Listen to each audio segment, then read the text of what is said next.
Hey guys, welcome back to Anne Marie Life, where you get all of the travel, lifestyle, self-care, and career advice and stories from me, yours truly, Shanique, aka Anne Marie. Thank you so much for coming back. Today, I am going to talk about my trip to Houston this past February. So, yes, I was in Houston during the storm. Stay tuned.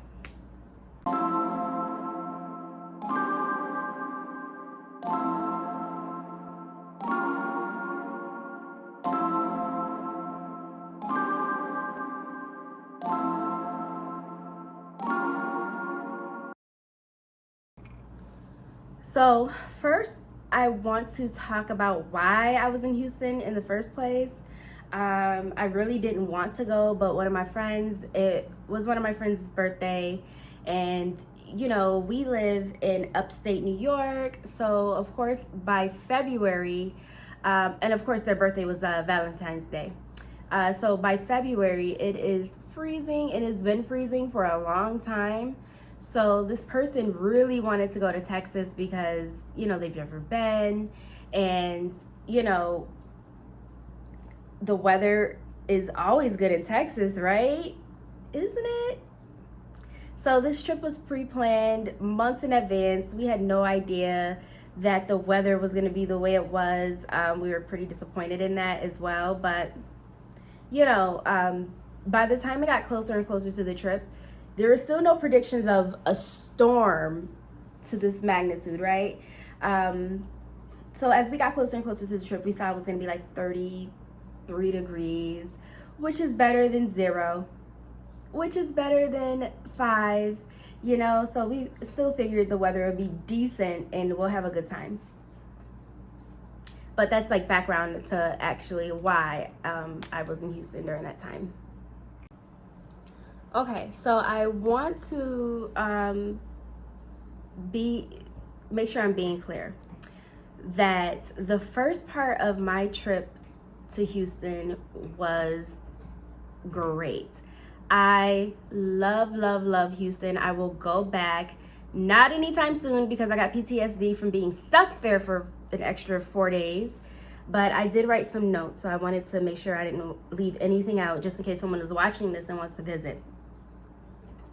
Now, we flew in on Thursday, February 11th, and we intended to fly out February 15th, but of course, our flight was delayed 2 days because of that storm, and then it was delayed another 2 days because no one was going out, right?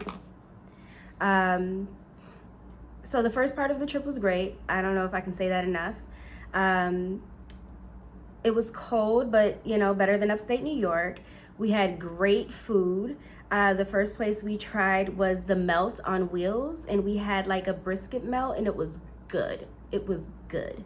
Another place we tried was Main Chicks, HTX, and that was good. Okay, we had sliders, and like one order of sliders is enough for 2 people. Huge. One of the days I went to Papados because I've never been to Papados, and it was slamming. And I would do it again. I actually was trying to go again, but the storm. Another thing we did was try Texas barbecue. I don't remember the name of the spot, but it was really expensive, and it was okay. Like, I feel like I should have done a little more research on where to go for Texas barbecue, but it was a last minute thing. And while I was there, I was like, oh my God, it'll be a sin not to get barbecue. So I'll have to, when I go back, I'll look up more barbecue spots to go to. Okay. Now, another part of the trip, other than the food, because I'm a foodie, so first is going to be food, right? I'm always going to talk about the food. But another part of the trip was the actual nightlife. And there is so much to do. I, of course, did my research, and I saw that there's a website called NDMix, INDMIX.com, I think it is. Yes, INDMIX.com. And it shows everything that's going on in Houston, party-wise. We went to a place what is that place called? We went to a place and they had hookah, they had drinks. It was a good time. It was pretty cool. And I will show the video because I had the place tagged. The people there were so nice. So they were like suggesting places we go, and one of the places was Atomic Bottle. They gave us some brunch suggestions that we never got a chance to go to and experience. But I do want to like point out that we did get a chance to do some things before, the freak storm happened. Another thing we got to do was go and take pictures of all of the murals and pose for them in front of the murals. And I thought that was such a good experience because we were kind of like hopping around, like driving around to where, the murals were. And most of them were like in a clustered area, like the downtown area. But I thought that was so fun. It was fun. It was cold outside, but it was still a lot of fun to like, see the Houston murals, and it was just really cool to me. And to find out where it is, like, oh wait, there's one. Oh, there's one. Oh, there's one that we didn't even see. So I ended up looking, like Googling like murals around Houston, and did that. I thought that was pretty cool as well. So part 1 of the trip was great. Part 2 of this trip. So on February 15th, Monday the 15th, we were supposed to check out of the hotel and, catch our flight. That morning, I remember waking up, like, I want to say like 2 in the morning, like just opening my eyes because something clicked, and it's because the power shut off. So the power shut off, and I kind of like popped my head up, and I'm like, power's off. Okay, whatever. And went back to sleep because I'm thinking that if the power's off, it's going to be on in a few hours or whatever, right? No. I was wrong. I woke up in the morning. There was no hot water. There was still no power, but there was water. There was water at this hotel. So, I took a quick cold shower and got a notification on my phone that said, your flight has been canceled or delayed 2 days, right? So now we have to find another place to stay. And I knew I didn't want to stay there because they had no power, right? And I was really like looking up places. So I found a place. I am actually, I guess that's TMI. But so I found another place because I'm a part of like a hotel network. And there was a hotel like not that far away. So we went to give back the rental car because we couldn't keep it, of course, because we were supposed to bring it back because we were flying out. So we brought back the rental car. I actually got dropped off at the hotel so I can check in. But when I get there, the hotel has no power, no water, no way to check the occupancy, and everything's down, and she has no idea when it's going to be up. The person dropping off the vehicle at the airport couldn't get an Uber back. I couldn't get an Uber, there. So because everything was pretty much shut down. And I'm like, why isn't Uber out? But it's like, yeah, of course Uber isn't out because Texas doesn't deal with snow and ice. Like, to me, I'm like, this is nothing. Like, I can drive in this, but of course I can drive in this because I am from upstate New York. But yes, so there's no Uber. So we ended up renting another car because there was no way to get anywhere. I found another hotel that was within the network in downtown Houston. And that hotel had power and it had water. And that is all I can ask for.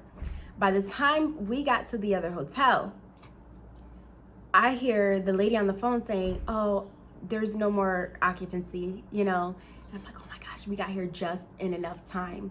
So the hotel's buzzing, most of the guests actually were Houston residents because they didn't have power and water.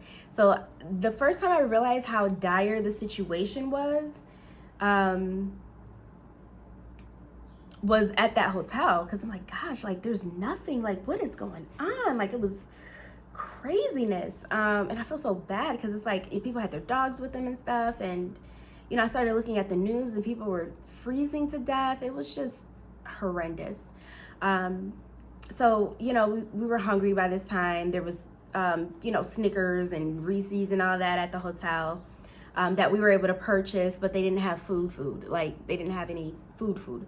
So we found out from the hotel person, thank you, that was so nice of them, that there's a halal place that's open around the corner. It was the only place that was open, and the line was down the street, and I got right in that line and ordered some food, and it was the only thing we ate for 2 days. They actually ran out of food the first night, but they were the only ones open. Talk about dedication. And they had to have made some money that day, because they usually close at 4 a.m. and they shut down at like 11 p.m. because they ran out of food.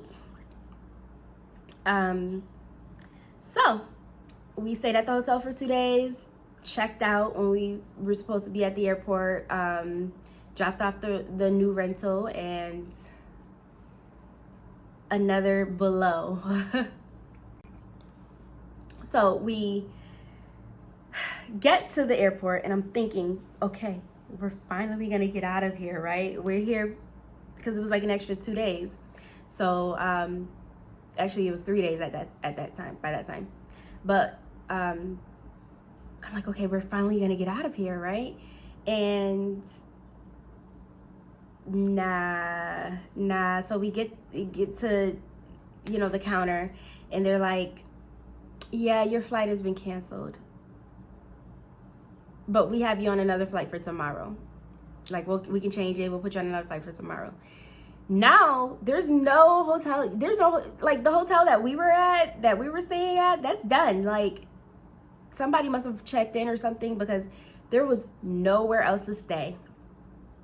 And I was upset. We ended up camping out in the Marriott, because inside the airport there's a Marriott hotel. We ended up camping out in that Marriott area, just getting like real estate next to a charger. We weren't the only ones sleeping overnight in the airport, but in that area, like, we couldn't sleep. Like, there's security that was walking around making sure you're not closing your eyes, making sure you're not laying down, which was like crazy. Yeah, I should just let people sleep. It's crazy. It's like the apocalypse. You know what I mean? Like, it's like, how could you be so strict? No rooms available. None. Not one. I could not get a room. And I was very upset that I had to pretty much stay the night at the airport. We actually got interviewed by someone with a camera and about our experience and how and why we were in Houston. Told them where we're from. But yeah, I was upset. We couldn't go inside of the airport because at that time it was like more than 24 hours of getting into the flight or catching the flight. So we couldn't go inside. So I couldn't even go to the Papados inside the airport. I couldn't even get, like, there was not even any food to get. Actually, there was Marriott had a restaurant, so we ate there, and that food was gross. Don't eat that wasn't good. Actually, I didn't. I'm sorry. Don't do that. I did not enjoy the food at the Marriott Hotel Airport in Houston. That's it. It wasn't worth it. It was expensive, and it wasn't even that good. And I had steak, which probably is why I didn't enjoy it. Right? Certain places you just can't eat steak. Anyways, like, I was just upset, and all I wanted was to go through TSA, and they wouldn't let us go through TSA because it was more than 24 hours from the flight, and it was just ridiculous. And ended up sleeping on some random chair, like, down in the airport, and it was just bad. I saw people camping out, so I can't feel that bad, but because I wasn't the only one camping out. But it's not my thing, okay? I was not. Anyways, that's my trip to Houston. That's it. I had a good time the first few days. Ended up getting stuck the last few days, but overall, I don't know what to say. You know what I'm gonna say? I will be back to Houston because the first trip really did it for me. thank you so much for watching. Be sure to follow me on Instagram and everything else I do. I will put down below, okay? Have a good day, and thanks for watching Emery Life.